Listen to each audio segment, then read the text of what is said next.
අපි කවුරුවත් අධ්‍යාපන ප්‍රතිසංස්කරණ වලට විරුද්ධ නැහැ. None of us is against education reforms. Therefore, accusing the opposition is pointless. Who stopped the white paper in 1980s by bringing students onto the streets? If it had been implemented then, it would be 40 years old by now. Even South Korea introduced reforms after us. Ironically, those who opposed reforms at the time are now in power. On January 16th, after meeting with the trade unions, the president stated that reforms for grade 1 would continue. However, due to issues related to the module content, teachers' training and technical aspects of the grade 6 reforms, their implementation was postponed until 2027. Was it the opposition that postponed these reforms? According to this logic, even the president must be in the opposition. Since you cannot blame him, you are now blaming the opposition. You are now organizing protest. Why don't you direct the protest to the president's secretariat? It was he who postponed the reforms. The president no longer attends NPP events. I noticed that Minister Lanka has now started referring to Lenin again. Not Vladimir Lenin, but Lenin Morasses. As the president is working with the IMF and the American ambassador, grassroots party members are questioning the ideological direction of the party. With no Lenin, Marx or Engels being discussed, Minister Lanka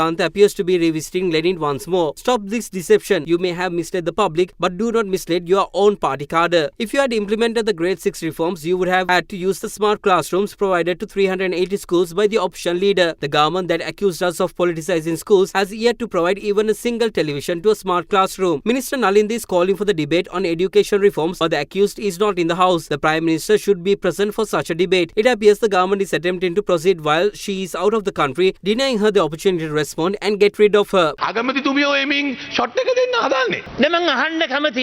would like to ask the JVP members of the government to refer to page 52 of the grade 6 English module. I will not read it loud as it contains explicit content. We are not against reforms, but we strongly object to inclusion of explicit web links in the module. I would also like to ask where priority has been given to artificial intelligence, generative AI, adaptive learning, personalized education systems, augmented reality, virtual reality and extended reality. Are these included in the reforms? Absolutely not. The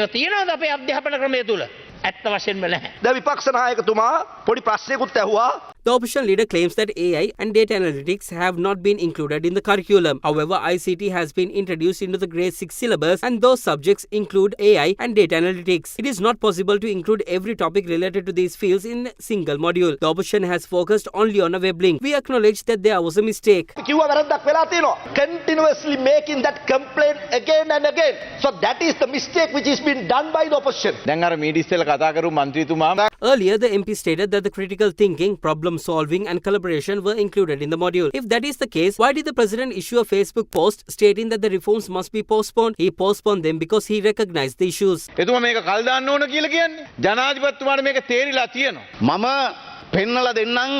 Let me show you where the inclusion of explicit web links began. I have the grade 11 ICT textbook from 2015. On page 74, several links are included, including the body link that has now been labelled as explicit. This textbook was introduced during the Maitripala Sajith Ranil government and is still in use today. There is even a monk who is a trade union leader who has yet to notice this.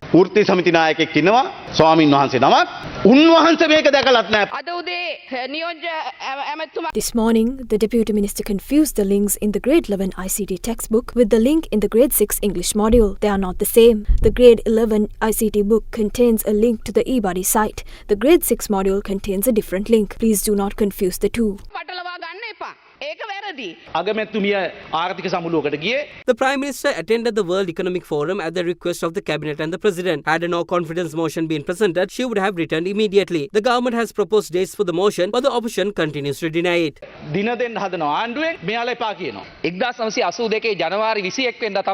January 21st, 1982, the White Paper on Education Reforms was presented to Parliament. 44 years ago, the most important education reforms were halted by the current government through violence and by mobilizing students onto the streets. Those who destroyed reforms that were based on English language education, reforms that enabled international integration by using contradicting statements and weapons, are now lecturing us on the value of education reforms.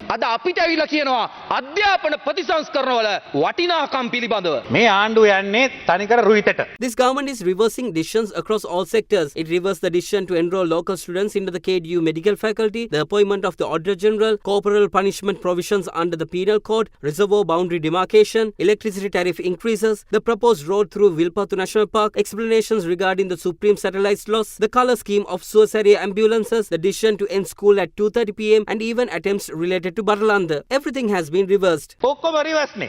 Sajith Premadasa විපක්ෂ නායකතුමාට අනුව නම් According to the opposition leader, the government is attempting to make education inappropriate. If he were present in the house, I would ask him what inappropriate thoughts he derives from these textbooks. Does he find the cover of the civics textbook inappropriate? Does it provoke inappropriate or homosexual thoughts? Vimal Veerawansha and other parties have joined this campaign, and as a result, doors to a new world of learning have been closed to students. 6 ශ්‍රේණියේ දරුවන්ට විවර වෙන්නට තිබුණු ලෝකයක් අකුල් හෙළ බාධා කරා.